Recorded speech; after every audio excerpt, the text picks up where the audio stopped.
Hello friend, मेरे YouTube new blog में आपका स्वागत है। उम्मीद करते हैं आप लोग अच्छे होंगे, मस्त होंगे, स्वस्थ होंगे। आइए, सावन चढ़ने वाला है, आप लोग को सावन का सॉन्ग सुना रहे हैं।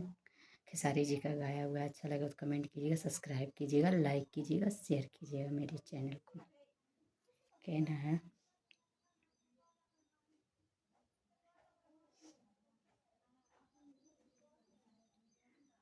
रोड में कांवरियन के भीड़ लगल बा, कमे चलाव तेज पिया ड्राइवर हो, पिया ड्राइवर हो। धक धक करता करेज पिया ड्राइवर हो, धक धक करता करे।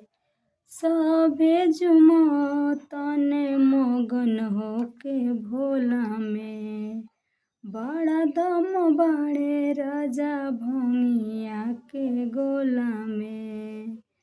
सबे जुमतड़े मगन होके भोला में, बड़ा दम बाड़े राजा भंगिया के गोला में। मानिल हमर बात तोहर घोटी नाई मेज पिया ड्राइवर हो, पिया ड्राइवर हो। धक धक करता करेज पिया ड्राइवर हो, धक धक करता करेज।